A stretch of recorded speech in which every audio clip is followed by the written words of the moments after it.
All right, just in time for screaming children. Oh, your husband, Rainsa, or boyfriend, husband, I forget. Boyfriend. Okay. No, thank you. He's in the back there with the potato pancakes. I'm jealous. All right, so we're recording now, and welcome to the second Performing Arts Guild of Atlantia conference call. And I am Sophia the Orange, technically Chief Cat Herder and Guild Mistress. And we are going to go through the grand plan and discuss a couple of things specifically from it. On my list is the competitions and the role of the Kingdom Bards. It's plural this year. So that's what my intention is. And for the sake of the recording, Rainsa and Scott, go ahead and introduce yourselves for the recording so anybody who's watching knows who you are. So Rainsa, why don't you go first? All right, I am Rainsa. I am currently co-champion of Notting Hill Quill. I mostly do singing and instrumental music. Of course, I've been dragged into doing a scene at Baronial Birthday, so I hope I do well at that. And I have children and person in the background, so I apologize if that messes with anything. He's easy on the eyes, it's fine. Yes, he's very scruffy. He's a teddy bear. He's cute. What's his name? Mundanely, that's Chris. In the SCA, he's currently Reinhardt. Reinhardt. Yes. Awesome. His ears aren't burning good. That's awesome. Okay, and for one more thing, what is the modern day city you are nearest to that you want to be associated with? Saluda? We'll say, I think I said Saluda last time. I'm going to say like several different cities. Okay. How close is that to Columbia, South Carolina? About 45 minutes. Okay. So far out suburbs of Columbia, South Carolina. Oh, not even suburbs. We're just, scholarland. It's cows. Cowland. The occasional person. Okay. And chickens. Okay, Scholastica, introduce yourself, who you are, what you do, and what modern day city you're near. I'm Scholastica's Joy Core, and I'm a bard, past royal bard, and I live in Pasadena, which is sandwiched between Annapolis and Baltimore. Okay. All right. And just because I know it and I'm going to tell everybody, you are also a professional storyteller and know what the heck you're doing when it comes to storytelling. So, so that's the kind of thing I want to record, Scholastica's resource on that. And also what to do with yourself when you're a Kingdom Bard. I'm hoping that Gideon joins us. He said he could. I think he said he could. He said he was available up until about 6 o'clock, so I'm hoping he gets in here. If he doesn't, then we will talk about him and tell him it's all on the recording and say we have all sorts of messages for you, and hugs and kisses. So here it is on the recording.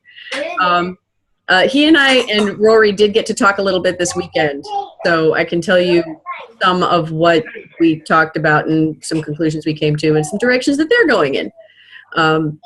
Do actually relate to us in that plan and what we talked about last time with how do you incorporate the Kingdom Bard into the guild. So some good stuff on that. I just got I just got a message from Johan saying he's probably not going to join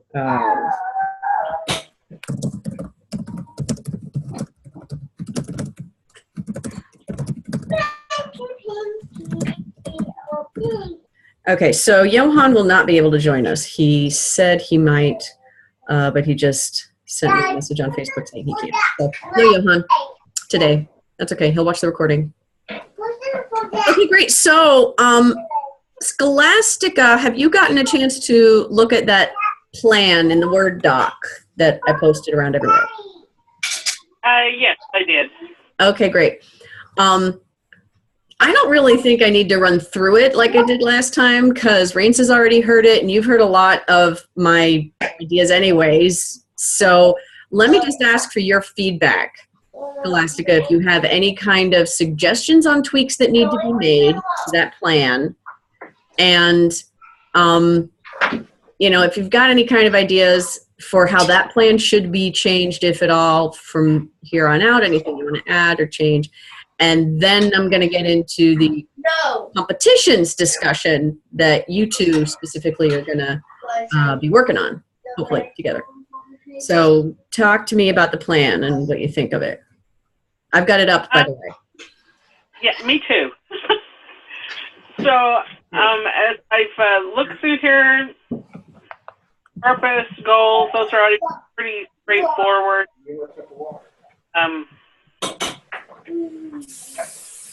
looking at the one thing I was looking at and thinking about when we're, as far as creators, and you're talking about different places that people can teach or whatnot, I think you need to remember Penzic as far as places that people can teach. Of course, I would say that because I'm in charge of the bardic track at Penzic. So, but otherwise, I think it's pretty straightforward. We don't talk about keeping track of, that may be something that we need to talk about is and how to judge. And I think that. Did you say judging forms? Yeah. That's good. That we'll get to that in a second. Okay. I don't see anything missing. Nothing missing? Great. Okay. Cool. There is one thing missing from this plan that I didn't write down. I kind of assumed it. But actually, let me get something up here. Larry sent me a lovely email full of great feedback about the plan and the guild and some things we can do for it. One of the things that she pointed out is I didn't put in the plan actively asking the bardic community, the performers everywhere in the kingdom, what do they want? What do they need? How can we serve? And that's right. I kind of assumed it. I didn't put it in writing. And I think we need to clearly make those opportunities available and invite people and give them permission to say, I want this, and I'm complaining about that, and I'm happy about those other things, and stuff like that. My company in real life has an email address called speakyourmind@companyaddress.com. And I love that. And it's kind of like, if anybody's complaining about things that the company can actually maybe do something about, we always say, send it in to Speak Your Mind. Send it in to Speak Your Mind, because you never really know if that kind of an idea is yours alone or 20 other people have the same problem. And that is the catch-all. And it's like a catch-all email address. So I'm not necessarily thinking of starting another email address, but encouraging people to speak their minds. Ask for what they want. Say, I need more bardic circles that include chocolate cake. I mean, I don't disagree. I don't disagree either. And I'm sure that if somebody put it out there that says chocolate cake is what gets bardics going, I would be happy to experiment with that. So the thing is the invitation, the welcome mat, you know, telling people, speak your mind, do it now, do it here, do it at this time, and we'll be able to do something with it. That is what I'd like to do. So that's the one thing from the plan that I think I'm going to add. And hopefully enough people have had a chance to read it and kind of understand it that they can, you know, still comment on it. But I'm going to run with this. And by the time university comes up, February 6th, I hope to have everything set up, like the Google group and a list of members and whatever else I had in there. And we do have an excellent start on a number of things, like who's going to do what jobs. Okay, so any last thoughts on the plan? Nope. Okay. No. Well, then I'm going to move into the specific stuff for you guys. Competitions. So from the plan, I have a list here of some specific jobs for one individual. And one of those is competition marshal. And so Rains has stepped up and has a lot of great ideas on what to do about that. Essentially, the meat of the work is compiling a list of best practices. That includes those judging forms that Scholastica, you've spent a lot of time on and you've looked into and talked to people about and done research on. I think the two of you would make a great pair in taking this on. And I think both of you are amiable to it. The main thing that I want to see happen out of this is judging sheets that had a handful of brains applied to them. So I think taking another look at it and adding some bits and pieces and tweaking it. I had a couple of little thoughts that I wanted to contribute myself the last time Scholastica, you and I talked about it, about the sheets right before the Kingdom Bard competition. So just some bits and pieces and thoughts that I wanted to toss into the mix. And if you guys can continue that process and talk to some other experienced people and polish those judging sheets up, that would be a valuable product. And then also maintain a list of judges. And Rainsa had some great ideas on how to train judges. Yes. My thought is that we would actually, at universities, at collegiums, what have you, offer classes to at least get people started. Mm-hmm. So that would be like, take away the mysticism of judging,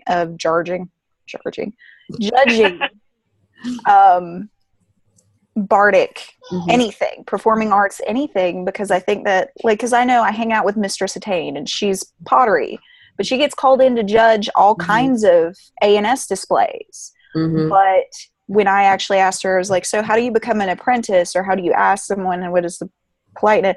She's like, what? And she explained to me, and then she's like, but you're better off asking somebody else who understands the process. And I kind of feel like that's kind of the mindset in certain areas, especially around Notting Hill Quill, of, oh, I'm not qualified to judge this because I'm not a musician, I'm not a poet, I'm not a storyteller. When really it's all, once you have, because I actually just found, she pointed out that the Minister of Arts and Sciences actually does have new, basically she made my day by showing me the rubric that had already been developed, and it's up on the MOAS website. I was like, oh yes, so now I know what I should be looking at and being like, hey, this is the standards. But that's for static arts, right? No, they do have a performing arts section, which it could be useful to go look at that. And I think it's mostly looking at the yes. I didn't know you had any of that up. If it is, I don't. Okay, Etienne didn't tell me about that. Yeah, well, she said that if you go by those standards, nobody uses them. Nobody. Not even the static arts do it. But there's apparently, and she let me glance at it. Okay. Now, I think it's mostly concerned with like documentation and period style and stuff like that, but it's a start. It's something that we can print off and go like, this is the kingdom standards, and if we need to, we can go, hey, Etienne, let's tweak this a little bit. Okay, I'm looking at the MOAS website. I forget. Is it under A&S judging criteria? I think so. I think it's just all under, and if you look, there's supposed to be a list of links, and then there's actually... It's very generic A&S, and I actually have redone that form and written up some information, so maybe between the two of us, I can send you copies of what I've done, and then we can tweak it to make it right. Oh, that would be lovely, because I looked at it too, and it was very, I looked at like documentation, and it looked like it was very, like you said, generic. And because to me, really, it's like, as I said last meeting, I judge things. I do this on a daily basis, and it's really, there's nothing to it. When it comes to the only hurdles I kind of see is that when we're judging, like for example, I saw somebody wanting to judge a Russian songs and poetry. Well, if you don't really know anything about Russian songs and poetry, you can't judge that as effectively. But at the very least, if we can give people a basis, because if you do know Russian culture, you can do it. Because the music, the stories, the poetry, they all reflect the culture itself. And I kind of want to make people aware of that. I'm going to have to move in a moment because the monkeys are done eating. Mm-hmm. And they will be back in the living room. Is this my Coke? I think this is my Coke. But yeah, that was just my thought. Was, at least get people started. Well, I tell you, I'm looking at this criteria for dramatic performance. Mm-hmm. It says it was revised in January of 2013. Mm-hmm. I wonder by whom?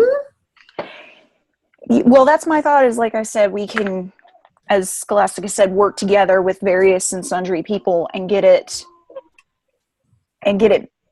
a little better, we'll say that, a little bit more specific to what and I would love to know what the justification is for some of this stuff, because it looks like this performance judging criteria has some very significant value put on the use of the fourth wall and use of props. And from what I know, there's just a huge variety of different kinds of performances that did or didn't use a fourth wall, did or didn't use props. And I'm like, I'd love to know what they were looking at for justification for those rules. And I'm not saying they're wrong, but I'm pretty sure fourth wall did not even exist during the time period we're talking about. Pre-1600? Yeah. Let's go back to my theater books, but I'm pretty sure we're not talking about fourth wall until, 17th or 18th century, at least in, theatrically wise. Well, you can still include Shakespeare in SCA period. He crosses the line. And that's definitely got fourth wall. But earlier things, Commedia does to some extent, but it depends on how you do it. Because Commedia was done sometimes in the street, oftentimes in a theater with a stage and a proscenium and seats. So that's fourth wall. So I know bits and pieces, but I haven't done research on it. I'm just pulling from random crap I know. So, whatever the justification was for those rules in there, okay, that's possible. Which it's also you guys possible. Look into it and find good justification for whatever the rules should be. That's it. That's the goal.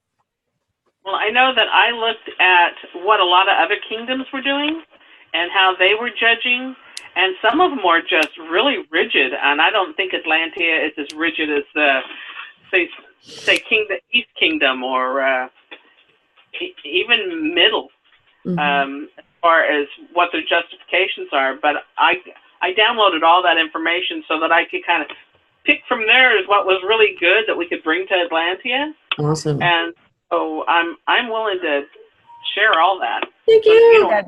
Look it all up. That would be lovely. That would be lovely. Because I definitely wanted to look at the judging sheet you've been working on, because I would like to start. I won't be able to do university coming up in February, but I definitely coming I assume Notting Hill Quill is going to do Collegium again this summer. I would definitely like to start having a judging class, because to me we need more judged performances, because as much as I enjoy the audience-based ones, when you want feedback, you want somebody to sit here and go, this is what you need to do to make your performance better. You're not going to get that from the audience, because their mindset is, I liked it or I didn't like it. And also just getting more people aware of, because to me, thinking about it in period, a lot of time, especially I'm thinking like musical performances, you were kind of informed. You were an informed listener, at least for certain types of the music.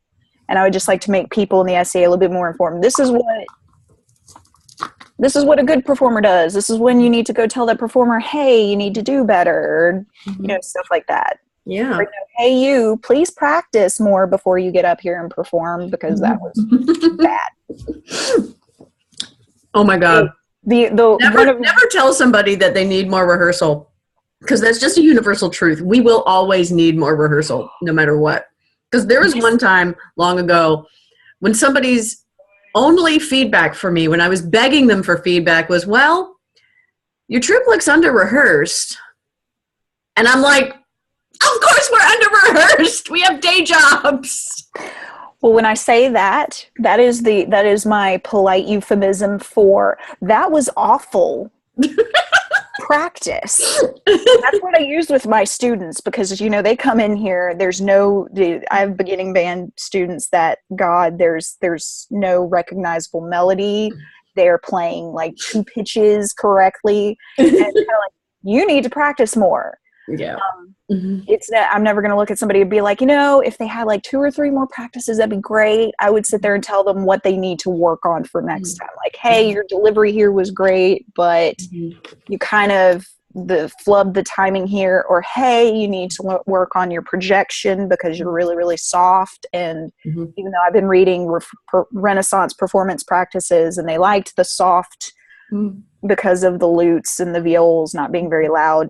If you're in a big old hall like the one for Yule Toy and 12th Night, you got to fill it. There's nothing else you got to project. You're right. And that actually brings up something I'm just going to toss into your pot of things to deal with. When judging a performance in the SCA, you've got to tease apart the things that nobody can do anything about. Like, period instruments are soft. You don't get loud instruments until 17th century at best. Piano, the piano is what got us volume. Finally. Stringed instruments, I deal with that all the time because my modern cello gets out volume, but it's clearly 18th century. And some of the viol da gambas I've gotten to play with are beautiful and wonderful and soft. You can't hear when it comes to when I say this, because I also am of the opinion that there's a very fine line you walk, especially with like a vocal performance, because if it's purely vocal, if you don't have an accompaniment instrument, fill the hall, be loud, belt. If you are with an accompaniment instrument, you kind of go back towards what they can do. But that's where I say you kind of get the little bit of leeway. I sit here and go, we're the Society of Creative Anachronism. There's a little bit of like play we've got. Because if I was going to do a completely authentic, Renaissance performance, I would be softer. But, if I'm singing for the feast and want everybody to hear me, I'm just going to go ahead and belt. Yes, there's a lot of adjustments that we have to make for the modern SCA. And teasing apart those adjustments for the sake of entertaining your modern audience is tricky. We do it in Commedia all the time. You just can't do everything that they did in period as a precise recreation of historically accurate performance. You just can't do it a lot because it really offends modern sensibilities, or it doesn't work at an SCA event. You don't have a nice little concert ensemble room where you can fit 20 people and they have a nice little ensemble concert for an hour. Or like feasting all day long with entertainment scattered throughout it. Everybody says, oh, we should do a period feast with entertainment throughout the day. And it's like, I've tried a dozen times to make that happen and can't be done. People have kids that have eating schedules and they have jobs, and there's ways that our events run that just do not allow for sitting around all day long, eating, and then letting other people serve us and entertain us like the nobility did 600 years ago. Can't do it. So, you can sort of kind of try, but it's not going to be the way it was 600 years ago. You can do bits and pieces. By the way, there was something else I wanted to mention when you talked about Atlantia versus other kingdoms, Right. and how like the East is particularly, what was the word? It wasn't picky. Rigid. Rigid. Yes. There is a relationship between the development of the community and how rigid you can be in your judging. Like the East has been around in existence for longer than anybody, and they do have a denser population of people because it's the East Coast of the United States. And I think that there is just a more developed, more mature performance community of performers there in that kingdom, where education is available, expertise is available, and the community is more developed than it is in Atlantia. So they can be more rigid because they can say, look, you tried that beautiful 16th century lute piece, but it had failures here, here, and here. Go take the class on 16th century lute that happens at next university. And there's going to be one. You know, you can't say that in Atlantia unless you know that Corin McAndrew is going to go teach at a specific date and time. You know, and it's like we got one guy, maybe three, that we could dig up, but in the whole kingdom. Well, yeah, I think what we have to do is we have to start slowly and build. We can't get really space because we're not there. But we are growing, and I see more bards participating all the time.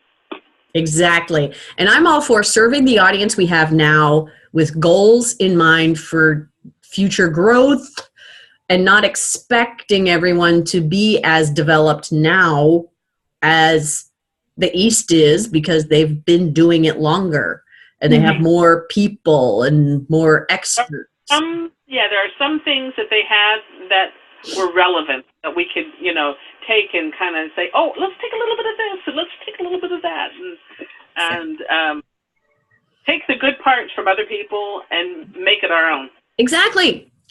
Steal from the best. Right. Oh, but call it research. One of the things I'd like to see us do is fine-tune documentation for bards, because writing documentation for a story is really, really hard. It's much easier for music, and even that is difficult. I know how to do it for music. I don't know how one would even start doing it first.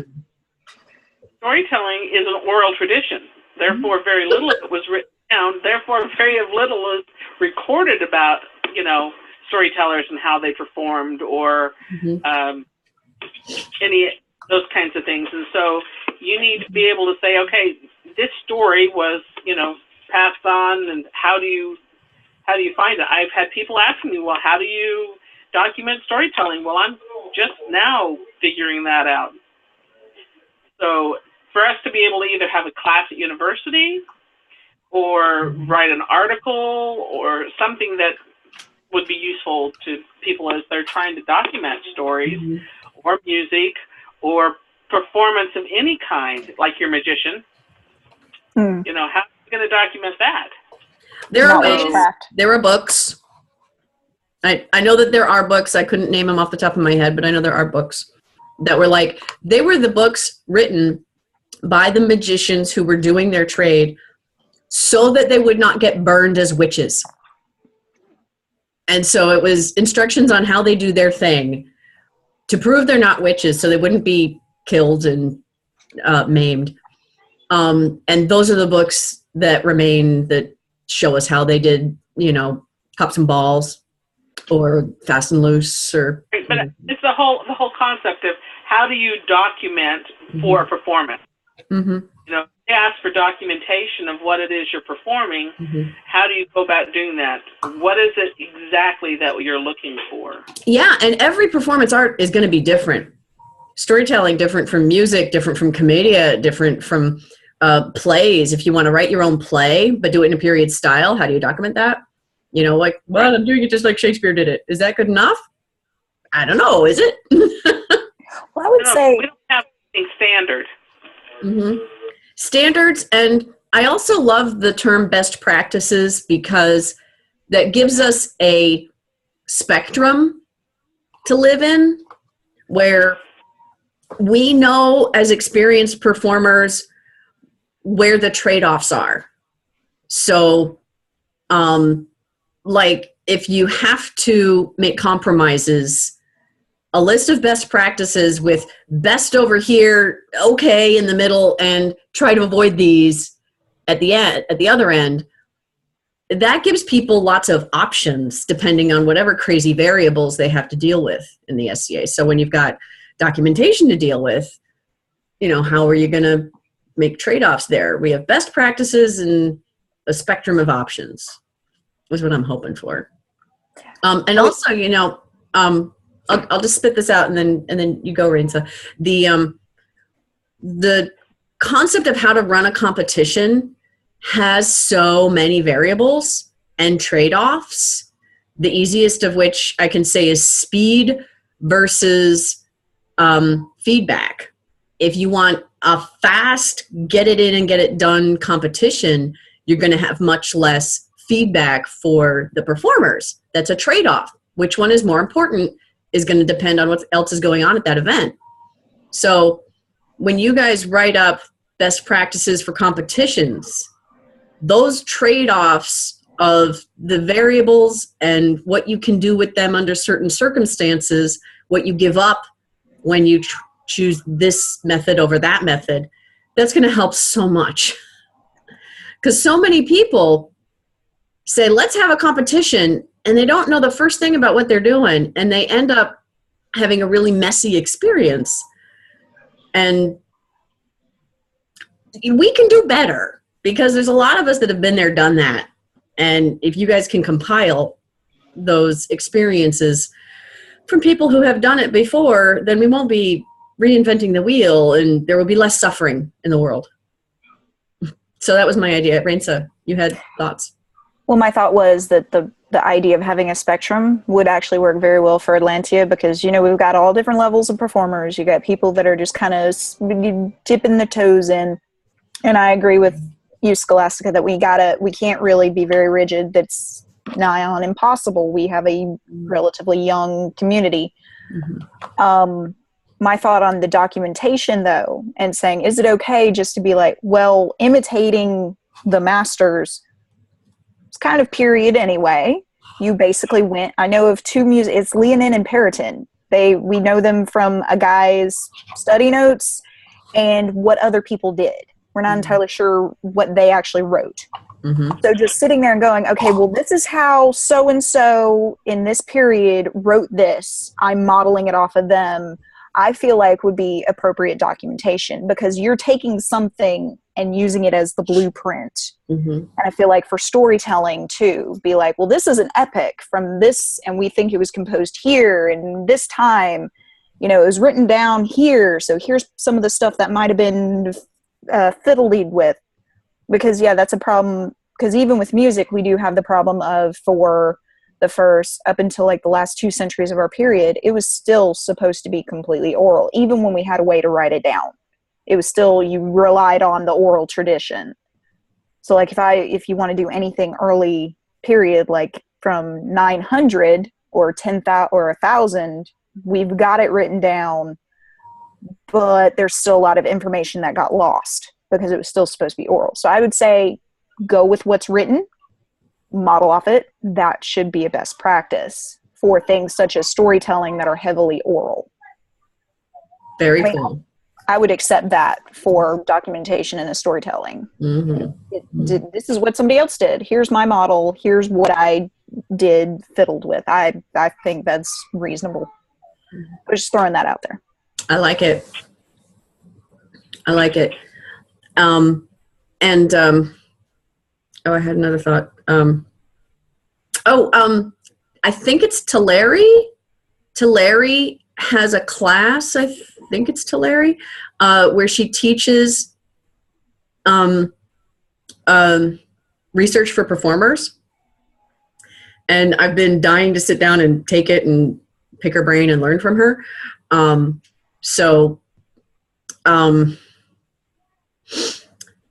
You guys might have like a branch off of this competitions task, a branch task that is, how do you document everything? And you might like rope in her to get some help from whatever she's already done. And of course, I think, we've got some experienced people who have done that. Some of them are laurels, some of them aren't. So once you get like a start to it, you could probably get plenty of contributions from some other folks. And Talaria is the first one that comes to mind. She was the one, Rainsa, that was in our last call, and she had to leave early, so she's, pitching in. And she was the one that sent me this email that was giving me some good ideas. So Talaria is awesome. She does lots of good stuff for us. And I think right now she is also serving as the Kingdom Deputy Minister of Arts and Sciences for writing, I think. I'm pretty sure she's on the deputy list. Mm-hmm. But anyway, she's cool people and has good brain. That's awesome. So when it comes to, okay, you got to get going. That's cool. When it comes to next steps, my original idea was to use university as a deadline for at least laying down some kind of a plan. What are we going to do? And Rainsa, you said you can't make it to university and you're going to be booked, so you're like doing a professional workshop? It's the South Carolina Music Educators Association Professional Development Conference. So I will. Good. Yeah, it's very good for the day job. Mm-hmm. So I may be able to steal some internet from the conference center and sit down and have a meeting over lunch. I don't know, because I don't know if they have the tentative schedule. Well, how's this? Scholastica, you probably aren't going to make it in person because it's a crazy long-ass drive for you. What do you think is the likelihood you'd be able to log into the conference call around lunchtime on the 6th? And if the two of you have a plan that you've put together, Scholastica, you can bring it to the conference call. You could even, send it to me over email ahead of time, if that happens. But at least at the conference call, you'd be able to say, all right, we have a plan. This is it. And if you can summarize it for the assembled people, that could work. So that gives Rainsa, gets her off the hook, since you guys are partnering. And I'm hoping that, the information can be presented to the rest of the gang, whoever is there. And then we can, of course, record it for anybody else who wants to know what's going on. And I predict that will then poke the interest of anybody else who's interested. And if you have within that plan how you're going to incorporate their feedback, input, then you can say, like, give us a month to get our own stuff together. And then after that, information or input from the rest of the people interested will be brought in this various way, however you want to do it. So how does that sound for February 6th? Works for me. Okay. That would be lovely, because if I can at least just send it in early and be like, here, look, this is what we thought about doing. Mm-hmm. That would be great. Okay, cool. All right. Well, I will send Rensa everything I have so far on forms that I've done, and then we can kind of work together back and forth by email. That would be great. Also, do you have each other's email addresses? I do not. Okay. No. Here, can we put it in chat? Everybody Sure. can see the chat? Okay, you guys go ahead and type in your email addresses on chat. I have them, but if you do it this way, then there you go. Awesome. There you are. Perfect. Excellent. Thank you. All right. All right, so Scholastica, you've got to get going in a little bit. I'm wondering if you could. I was really hoping that Gideon, one of the two New Kingdom bards, would make it today. I had actually gotten his schedule off of the doodle poll and chose this time because he was available during it, and so was Scholastica, and the fact that he's not here is kind of a bummer. But I'm hoping to rope him in. In that he's an awesome bard, and for one thing, and I'd love to, I'd love to work together however he wants to. One thing I can tell you is that both he and Master Rory are right now very concerned about getting their own plan together. They are not sure where they're going to go with this. And given that there's two people instead of one, there's two brains to get on the same page and not just one. So it's not just like Johan last year going, what am I going to do with myself? It's now two men that need to talk to each other and, be accountable to each other. And I've talked to them a little bit and this weekend, and one of their main concerns was reaching out to baronial champions and being able to have an online space to talk about nitty-gritty problem solving. And so I'm encouraging them to do that within the scope of our existing resources. The first idea that Gideon had popped up with was a new Facebook group. And I'm thinking, actually, that kind of takes away from what we already have in the Facebook group. And if you want to get baronial champions all together, I think what we have with the existing Facebook group is a great place to do that, so everybody can have that discussion happening and seeing what's going on. And both of you are baronial champions. So I think that if people, like what was happening is people were posting in comments to his current Facebook thing. And I thought that was great because now, like, look, people are saying, oh, Rance is a champion, and so is Scholastica, and so is Jama, and so is all these other people. So I think that's really valuable. And so I was encouraging them to have that kind of networking happen in the existing group, and a nitty-gritty kind of problem-solving, safe place to talk about whatever you really need to. I think that would be best not on Facebook. Agreed. Facebook is where you might say something that someone could get offended at, and it blows up, and it gets spread all over the goddamn world. And It's a bard. So I recommended to them using email for that and a Google group. And I recommended that I could set up a Google group for them that might be something like problem solving bards at googlegroups.com or something, where you really get to dig into the nitty gritty. And that's for people who want to get in there and fix things and make them better. Some bards really don't care. Effenwalt would not touch that group with a 10-foot pole because he'd be like, been there, done that. I am tired of it. Don't bother me. Trust me, I have tried to get him to participate and he doesn't want to. So those two things are directions that I heard those guys want to go in.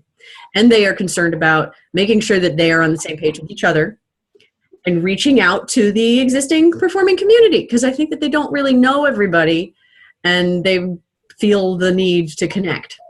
So I want to help them with that.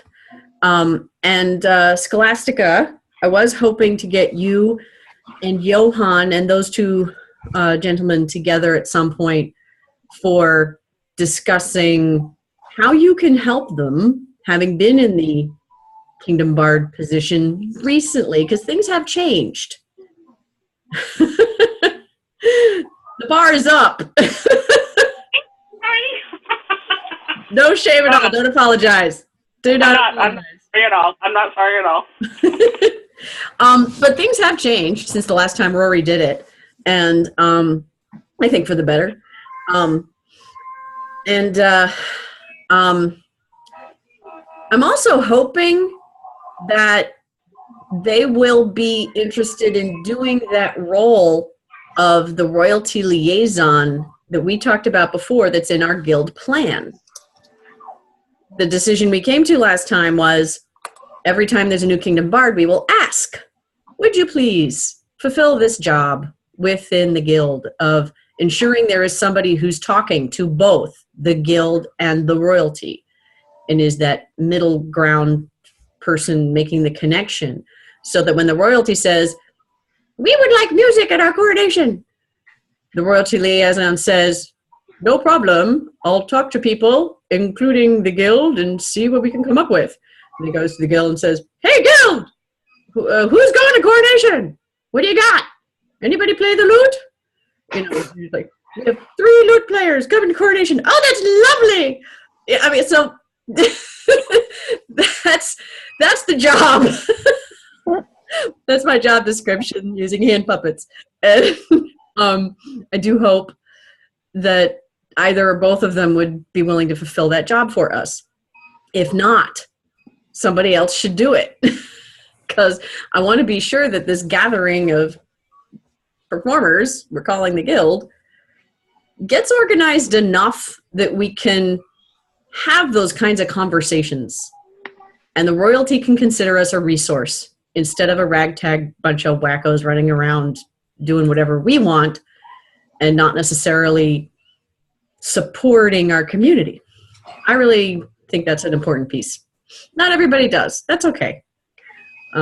So anyways, Scholastica, for the sake of the recording, knowing all of that stuff I just vomited out, if you could give any advice to Gideon and Rory, who are now getting into this Royal Bard position, especially from the scope of working with the guild, would you be willing to say anything into the recording that hopefully they will go watch later? I would say the first thing they need to do is to reach out to every single bard that won competitions in each barony. I know when I first became Royal Bard, I wrote a letter to every single baron and baroness to find out who their bard was representing their barony. And some of them didn't have any, and some of them still don't have any. That way I knew who they were, and I was able to contact them and let them know, I'm coming to your barony, and what can I do to help you with some kind of an activity? And I think if you know them and you can personally contact them, it makes it a whole lot easier. And if your baron or baroness knows who they are, and they know that they can come to you if they need help for anything, that makes a lot of difference too, especially with the royalty. Every 6 months you got somebody new. So you got to get to know both their highnesses as well as their majesties and figure out going on what's going to happen with each stage of royalty. And if they know that there's something there, and if you let them know that you're going to be in an event and you'd like to do this and what do they think about it, then you're going to get a response. But you have to be out there, and you can't just sit around and on your laurels, so to speak, and wait for things to happen, because it doesn't happen. I got a question for you. What was your experience with working with performers that were either a bardic champion versus not a bardic champion? Because I'm thinking there are resources out there. There are people that are performers that are even movers and shakers in their communities that are not the champion right now. You know, if I look at Windmaster's Hill, right now our champion is Jama, who's awesome, and he's one of a handful of movers and shakers in our community. And, you know, Master Effenwalt is down the street. Master Dunstan is up the street. You know, they've each got apprentices scattered about, and they would never come up on a baronial champions list. So I'm wondering, what was your experience with finding those folks that were not baronial champions? Did that matter at all? I'm not so sure that it really mattered, but if I talked to the baronial champion and found out what bards or performers they had within their own barony, and they could give me information about them, especially when I was trying to look for people to teach classes, that's where it made the biggest difference. Because then they could tell me, well, this person knows how to do this, and this person's really good at that. And then I could reach out to them individually and say, hey, I'm coming here. I'd like to see some classes taught. Would you be interested in teaching a class? And that probably made a bigger difference than anything. It's just being able to find out who they are. So if you didn't have a baronial champion in a barony, if there just ain't one, who would you go to? Well, for instance, Lockmere, the barony I'm in, does not have a baronial bard. And generally speaking, since the baron and baroness know who does barding, they just say, hey, are you going to this event? Would you be willing to be our champion for this event? And so I just go to the baron and baroness and say, who in your barony does this? And they've been pretty good about that. What if it's not a barony? A shire or a town, it'd be the same thing. Find out who's in charge,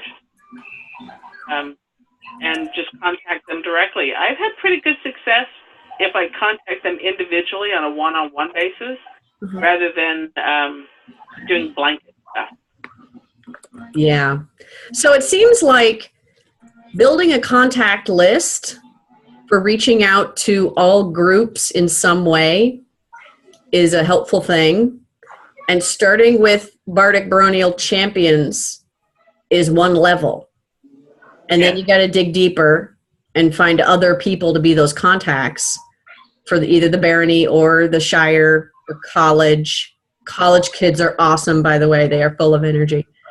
And so I'm thinking that a contact list in general would be useful, and it really can't be limited to just champions. It might be something we put onto the Bards and Performers page and on Facebook as well as on your page, where people can put in their bard and what kind of thing they do. It's more than likely, I'm going to put that I'm a storyteller, not necessarily a bard. Somebody else might just put they're a musician, but at least you know who they are and what barony that they participate with. That was actually my intention with building the list of enablers. So if you look back at the plan, up at the first bit, the enablers are points of contact for any group. And I had the intention of asking the baronial champions for any group to sign up and be an enabler. So we'd have one nice long list of people who are available. And, whoever the baronial champion is would contribute, but it would not necessarily be limited to those folks. Because really, we've got 17 baronies, and if 2/3 of them have champions, you got 10 people. Right. We need more than that. So anyway, I was just wondering what your experience was, and I think your experience is consistent with mine in that the baronial bardic champions are great, and a limited resource does not cover all bases. And I think there are plenty of people out there that would fill in those gaps and help fill in those bases if they knew they were needed and wanted, and they didn't necessarily have a competition to go and win, to earn that right to go help. If they knew that we needed them and they said, hey, I don't live in a barony that has a baronial bardic champion, so can I still help, please? I don't want those people to sit out there, thinking that they're useless because they don't have a championship. And I need their help. We need them. And if we had them on a neat, tidy, organized list of enablers and points of contact, then life would be so much easier.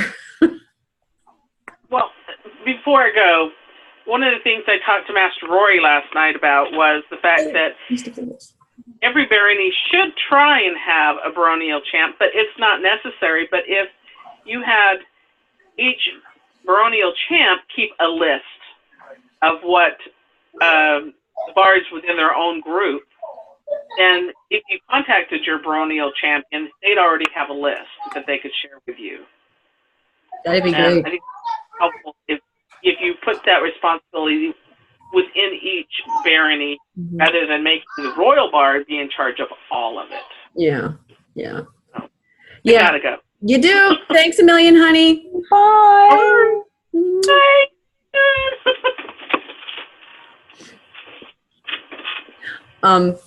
I was also thinking that the responsibility can be shared and supported by the ministers of arts and sciences.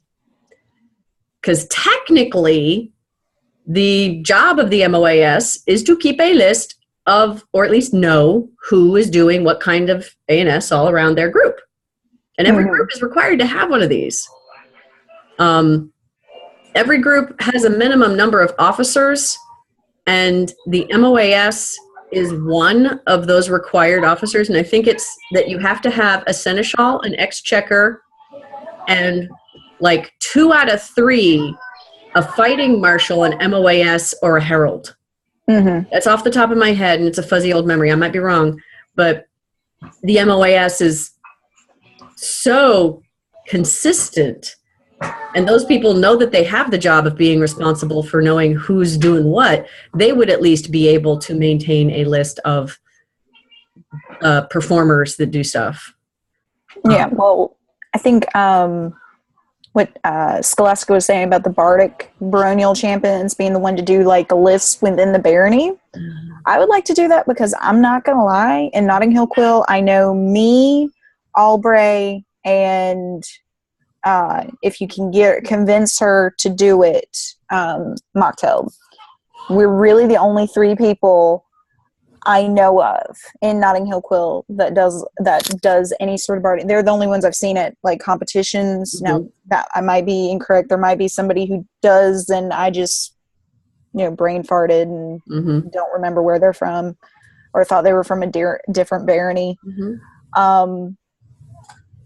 But that would be a good way for us also to keep track of it. But I could swear, talking about some of the baronies don't even have champions. Notting Hill Quill, the reason why I've only been doing it 4 months, me and Albray, is because we didn't have one. And then at War of the Wings, hey, Bardic War Point. So, and honestly, me and Albray got it because we were the 2 that showed up to the competition. Happens. Yeah, not as mature a community of performers as other kingdoms have. We're teenagers. And I also just feel like there's not like, because I feel like this, what was described about the East Kingdom reminds me of Converse College with our conservatory style. And, you've got I feel like East Kingdom must have like conservatory level. And then we're all just a bunch of hippies that, we show up and we get together and we play. And kind of keep it in mind, because that's another thing for the competitions that I'll discuss with Scholastica, is keeping in mind the level of our performers, not necessarily expecting everybody to come in and sing like you're operatically trained, which is actually a bad idea for period. But anyway, the things you learn. Yeah. But and then the train crashed, mostly because I have preteens singing My Little Pony in the background. My Little Pony. Exactly, because they're watching Friendship is Magic in Friendship there. is Magic. Yeah, you said, Reinhardt with his, big burly guy. He's got 4 little girls of varying ages. 4. So 4. Yes, there's an 11-year-old, a 10-year-old, a 3-year-old, and a 1-year-old. Yeah, none of them are actually technically mine, but they're all mine. Anyway. Back on track.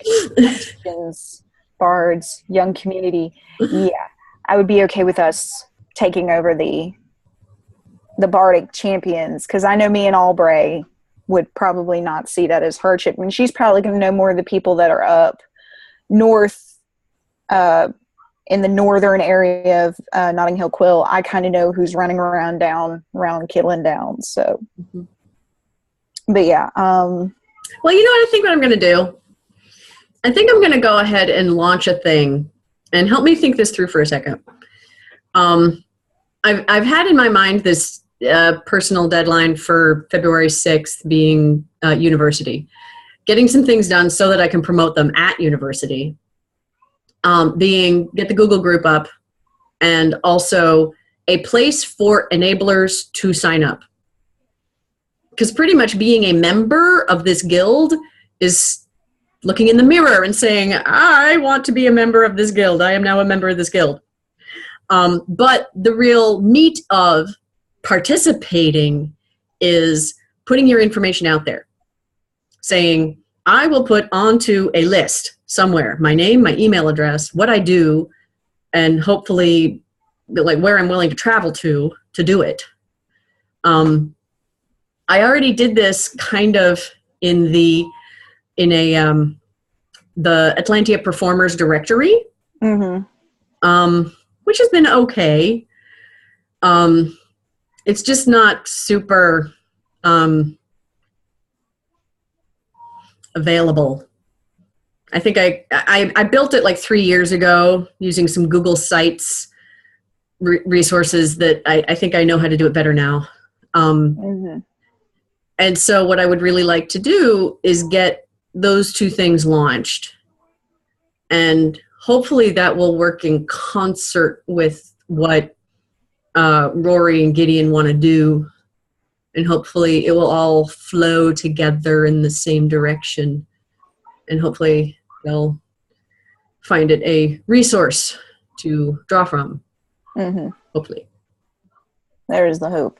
Yeah. Because it's something I've noticed you, I almost kind of feel like sometimes you shout the question out into the void and they answer, and then sometimes you don't. Or if you do, like, I'm not going to lie, this is my second meeting and I'm a little like, I know we have real lives, but it's a Sunday afternoon. Where are you? Oh, where am I? No, I'm talking about everybody else. Because you're like at other people's schedules and... You know. I tried. I mean, I don't know where Gideon is. He put on the doodle poll that he'd be available during this time slot, so I'm hoping. Yeah. But so I don't know. You know, looking at it, I'm kind of like, first thing we need to do is actually, I feel like promoting the group, but also promote. This is why running around with us will be good. This is the benefits. Here are the benefits of actually having a cohesive. And you sell that pretty well, but I feel like it just needs to be shouted more. Yeah. I have dreams, and we actually should have talked about this while Scholastica was here. I have dreams of getting us as a group to achieve some goals. And one of those goals is to make a case for Kingdom Awards for performers. Scholastica put together a beautiful proposal that actually has a few options in it. And I like them all, and I see value in them all. And, you know, if I were king and queen together making the decision all by myself, not having to negotiate with anybody, I would pick at least something out of her proposal to do. And, you know, she had like 4 or 5 different awards to create that I think have value, and each of them is not a new invention. It comes from some other kingdom. And I love all of them. And I have this dream of, as a guild, if we get together and decide what we think is important to support our community and make a case with all of us saying the same thing, that actually supports the royalty making a decision. That gives them the data that says the people want this, or one of these 3 options you pick. And I really do hope that that's one of those projects that we can get a group, meaning the guild, organized around. And then I have also all sorts of crazy dreams, like doing things as a guild, You know, like everybody show up to War of the Wings with a flag, and we're going to do Italian paleo flag throwing. I mean, Italian paleo flag. I like it. there's a Facebook group for it. Oh dear. It's awesome. I saw it at Disney World once, and I asked them, how far back in history does that go? And they're like, oh, 15th century. And I'm like, yes. Period. So it's real. It's real. Have we thought about perhaps, maybe not this year with, you sitting there going, I will be the bard or the performance arts person for the 50th, maybe trying to do an event that's sponsored by the guild and be a performance arts based event, because one of my personal goals is that I would like to move the afternoon bardic competitions away from the fringes. Like, Yule Toy was great. We had a great time, but it was pretty much once again, the performers voting on who had the best performance. We didn't really have a whole lot of audience. And I feel like that's because we were like 10 yards from any other human beings. And I would just like to encourage that we need to go where the people are. It's not, let's go over here because there's nobody here and there's room. Let's go elbow our way in. Let's go be beside the fighting. Because if they're just over there doing training battles, they're actually, I've asked, they would love to hear us sing and do stuff. And I know that at fighter practice, they enjoy the fact that I'll start just randomly singing. Yeah. Usually it's just random notes, but getting it to where we actually go and say, no, we're going to sing here. We're going to do our bardic-y stuff here, because there are people sitting over, because like, especially the way that site, the Wesleyan camp is set up, there was this lovely place where people were sitting and watching the fighting in the shade. It's like, why weren't we over in the shade and singing and having a good old time? Because we would have, even if people didn't participate, they would have been listening. And this is something that I hope to get down into best practices developed by the guild for something. I don't know. I mean, maybe Bardic Circle best practices, and maybe with competitions too. Maybe it's saying the same thing in two different places. But you are absolutely right in that a lot of people a lot of event staff who have not been performers themselves before think in terms of splitting up activities so they each have their private space and they don't invade on each other. Compatible use zones don't really occur to them until you lay it out for them. And they're usually very amenable to that. So, for an example, when I used to have my band back in the Mid-Realm, we would ask for rehearsal space. Sometimes the event staff would cringe and go, oh God, we don't have space. Where are we going to put you? And I said, look, if you've got a lobby or like some big populous space, it's okay for us to rehearse in public. People actually like it. You don't get loud. We're not like big invasive drumming. It's pretty easy to live with us because we're dance music. Yeah. And it's, easy to do, but you got to lay it out. Yeah, well, funny story. When at Yule Toy, when I tried to do the pre-court music, I forgot my dance folder. So I had no music for recorder because I wasn't going to try and sing since I've been singing and speaking for 2 hours. So I just noodled. It was just, playing around, improvising, doing whatever. And everybody's like, oh, that's wonderful. That's beautiful. And, I know part of it was just the, hey, she's doing something. Let's compliment her. But I think the other part was people were actually enjoying having the recorder while they're talking and setting up for court. And it's getting the message up there that, no, we're not going to distract anybody. The most that's going to happen is that, the people standing on the sidelines are going to turn around, look, and listen. But just getting us out, because I also feel that's another thing is that people, and it's not given the same emphasis as everything else. It's like, oh, we'll have fighting and this and that. And oh yeah, there'll be a bardic thing, but it'll be like over there. Exactly. And people were asking me, where's the bardic going to be? And I'm like, I have no idea because, I don't feel like, especially in Notting Hill Quill, just because we don't really do if there's a bardic anything, it's a bardic circle, which made me incredibly happy on the Facebook group to see so many like, oh, there's a competition here and we're going to be doing this. But I think an entire day of bardic-y stuff, would be fun.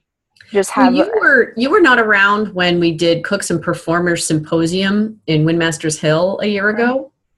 Or at least I didn't know you well enough to pull you into it. Because I would have.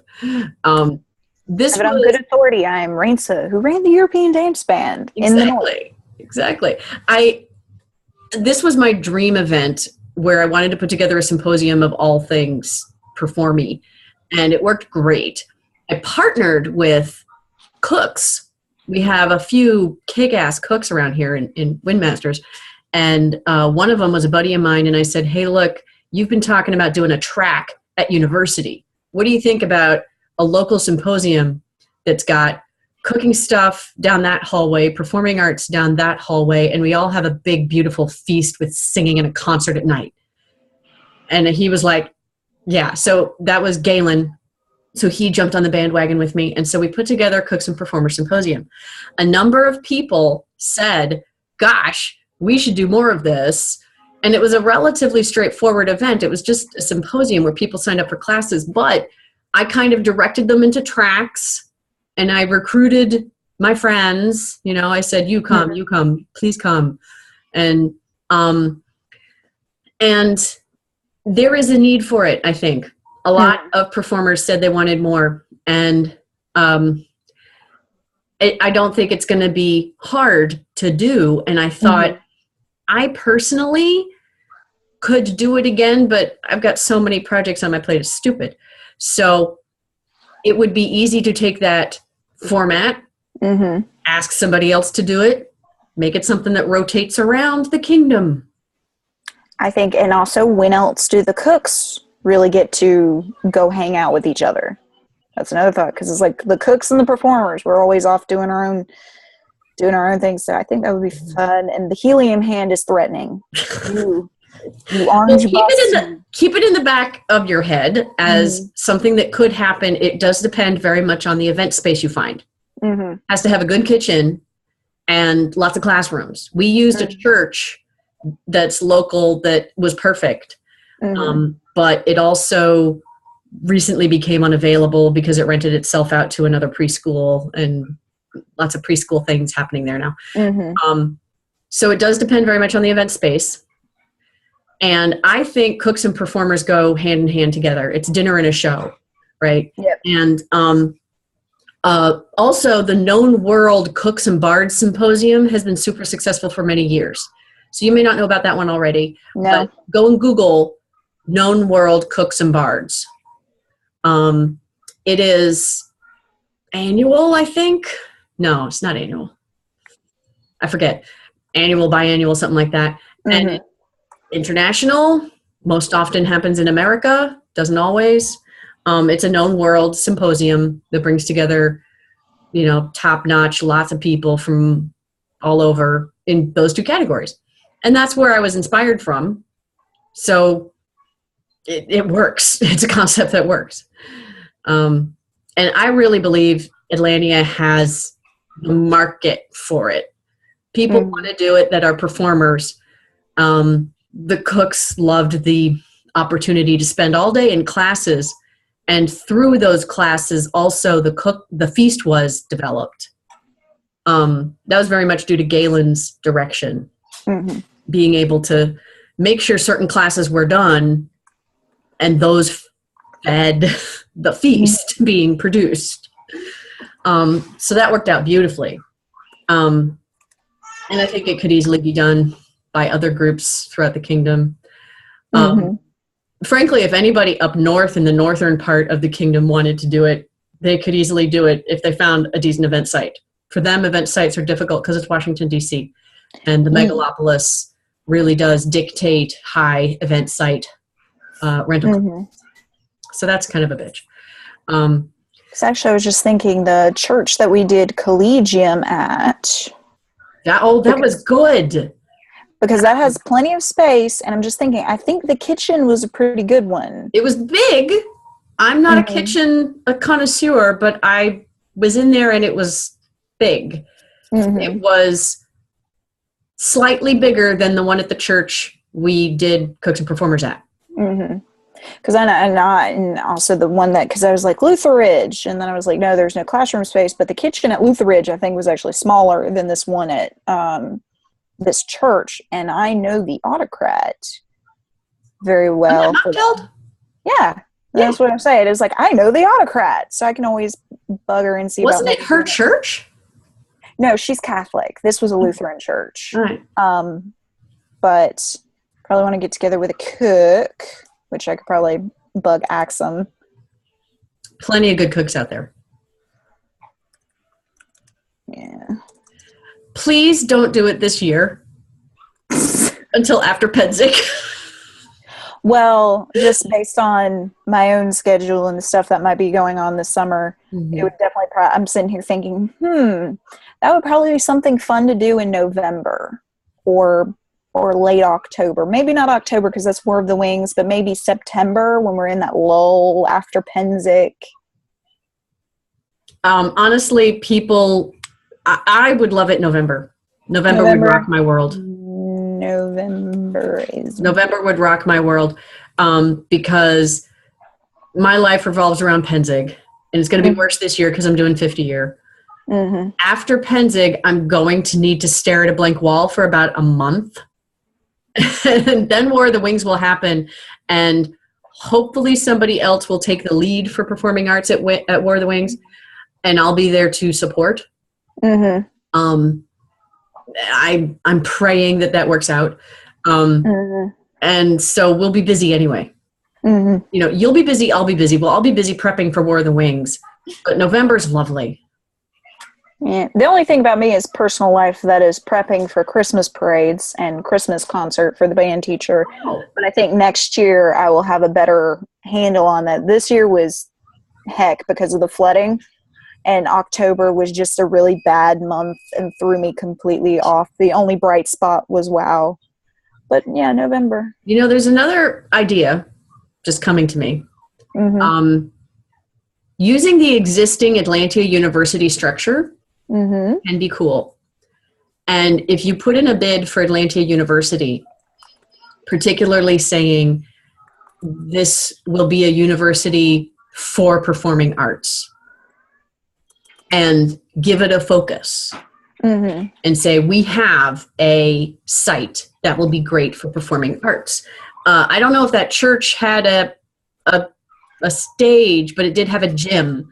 And a gym is a great place that you can transform into a stagey type. Actually, I want to say, or I might be thinking of Wesleyan again, but I do want to say that there was some sort of area that they at least used for a stage.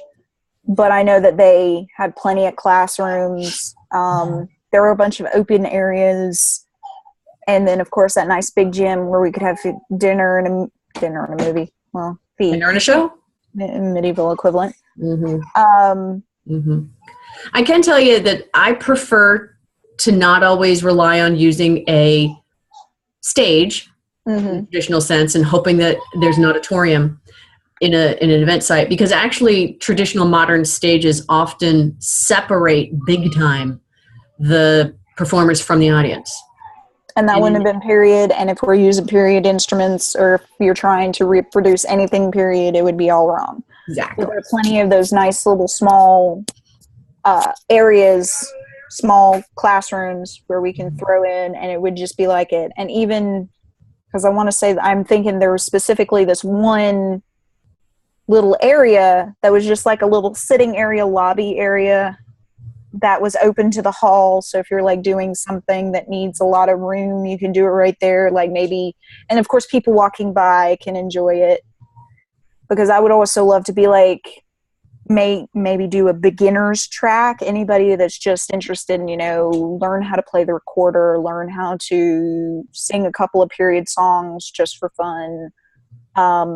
That way we also draw in people that are not already performers or not already cooks. There are plenty of people out there that would get into performing arts if they knew there was an intro class for something close to what they wanted to do. Mm-hmm. And if they knew they could plug in and say, I will show up at this class, I will learn how to play the recorder, and I will leave knowing how to play Twinkle, Twinkle, Little Star, they will eat that up. Mm-hmm. People love beginner classes like that. And just also because I can think of several people in that area that would just come and hang out and see the show at the end of the day. And doing the beginning classes would be really great. And it would also get us cooks, more people willing to go back there and cook and help the cooks. And because the only reason why, because there was a thought in my head once to do feasts and be a cook.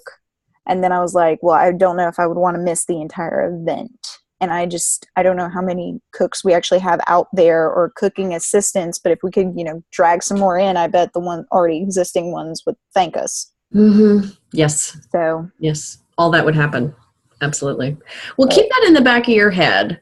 Think about it. Mm-hmm. The University Atlantia system is pretty good.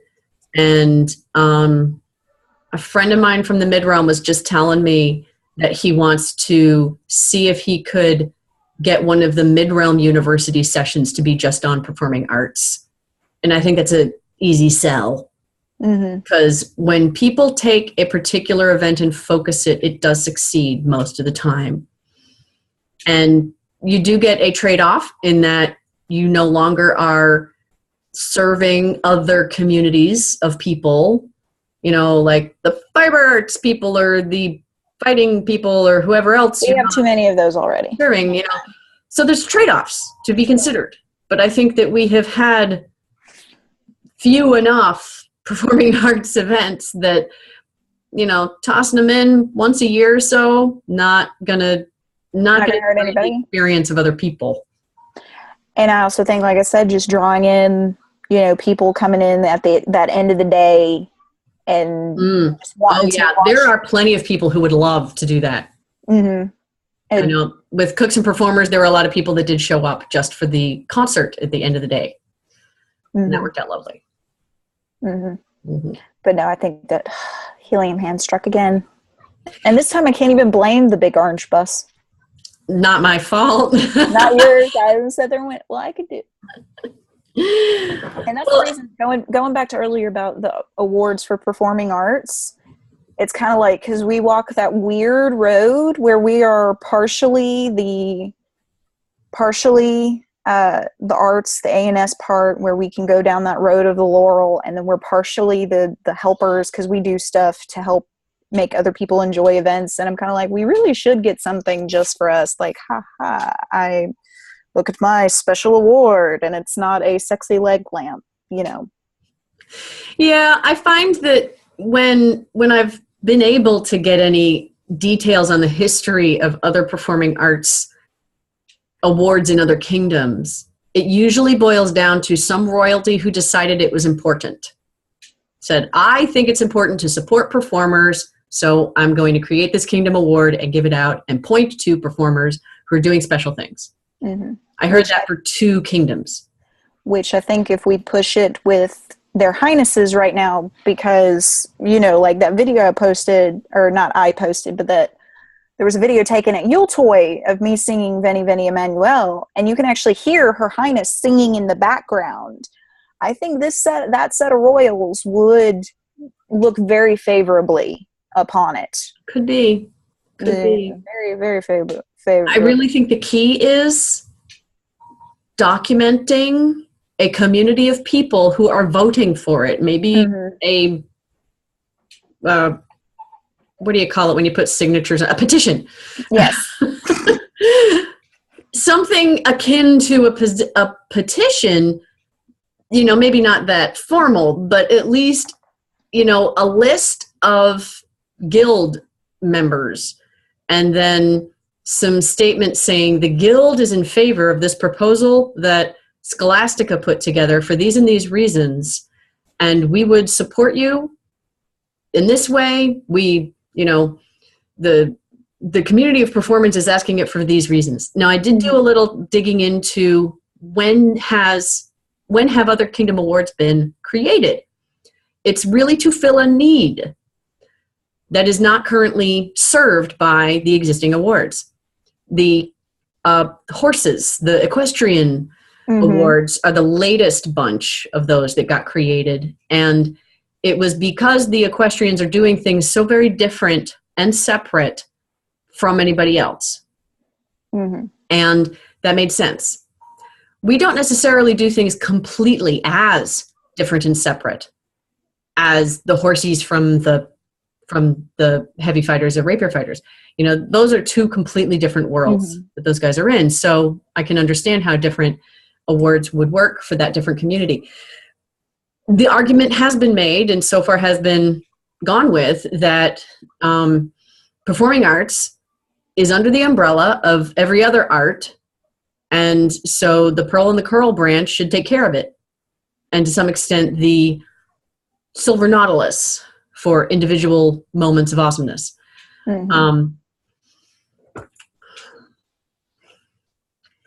You've got arguments on both sides. And I think that what would make the difference is if the royalty knew exactly who was asking and why, and knew that this was an argument worthy of considering because of the numbers of people. Scholastica has tried for the last 2 years to get her proposal some attention, and she's always gotten some polite attention from all of the royals, but I don't think they really understand the community that is behind it. So, hence, a project for the guild. You know, list of people, agreed upon statements, proposal to their majesties. You know, if their majesties knew there were 134 people who said, yes, I am behind this because it serves our community, it supports our art, we need this support from the kingdom level.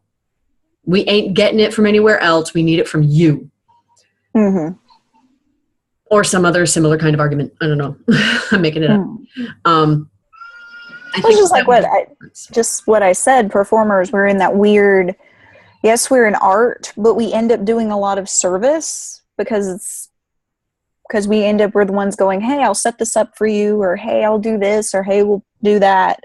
And we volunteer on top of doing the art. And I know there are other people that do that, like the cooks. But I think there's actually a kingdom level cook. Is that kingdom level I'm thinking of? The Silver Spoon? An award? Or there's actually an award for cooking. I forget what it's called. I just remember it, but it might be baronial level is what I'm thinking of. Because it was Muriel Lane around here, Sandy. She does a little bit of Bardic. I actually, believe it or not, had this up already, the Kingdom list of awards. Yeah, is there a Kingdom award for food? I'm looking. Okay, Pearl, Sea Stag, Golden Dolphin, U-Bow, White Scarf, Kraken, Golden Lance. That's the horsies. Opal, Coral Branch, Silver Osprey is Heavy Field, Missiliers, Archery, Sea Dragon, Rapier, Quintain, Equestrian, okay, Shark's Tooth, Silver Nautilus Fountain, King's Award of Excellence, Undine for the Queen, Herring for Autocrats, Group Fighting Award, Sea Star is Youth and New Members, and then there's a bunch of youth awards, and that is it. So it must be a baronial that I'm thinking of. Okay. Yeah. But I would totally be behind a kingdom. Hey, you are a good cook, and you volunteer a lot. Have an award. It's quite a philosophy discussion about how do you manage the motivation for a volunteer community, because that's what the awards are about, motivation for volunteer work. Thanking people, acknowledging their contributions to the community, and giving them something shiny that means something to them. It's my Sophie's point of view. I don't know. See, I think this is a great project for the guild to take on somehow. And I would love to not be in charge of it because I've got too many other things to deal with. And your helium hand is worse than mine. Yeah. No argument. Mm. So I'm hoping, I mean, Scholastica seems pretty motivated about it. I'm thinking maybe she can lead the effort, hopefully getting us organized about it, and votes and petitions maybe got to, something like that. It's all worth talking about. Oh, yeah. All right. So what do you think? Is there anything else we can cover, especially while we're recording, that we want other people to think about and know about? And here I'm making funny faces randomly. Not off the top of my head. Thank you for joining me. The truth of performers. We're insane. See, I can't do that with my... All right. The door is closed. I was about to say, the door is open. I can't let my beloved be hearing me talking about I can't do that with my tongue. There are children up. There are children up. Yeah, I think that's it. Now that I've got, because me and Scholastica, she seems on board for working together to get this done. Cool. And then I will look into perhaps this November doing a Cooks and Bards, because that sounds like it'd be a lot of fun. That'd be awesome. Yes. All right. Yeah. And think about War of the Wings. Whatever you're gonna do there will help. And I'm gonna try to communicate with that group of staff, and all right, I'm gonna go ahead and say no to War of the Wings, because I will be already trying to juggle tooth and no. You're going though. I'm going. Yeah. But I'm saying, because you're like, I got to find somebody to run War of the Wings. No. You are perfect in the job that you have, that I love you for doing, which is running the dance band. You're perfect for that. Perfect. And I've even tracked down a couple of performance practice books that I had not known existed on Kindle. So I'm reading those right now. So perhaps I might even convince some people to do some extra practice, yes. Wow, what an idea. Let's practice for a performance. I know, right? It's awesome. an odd thing that I like to do. Odd. All right. Sure. Well, I'm going to stop the recording. Thanks, everybody, for listening. There we go.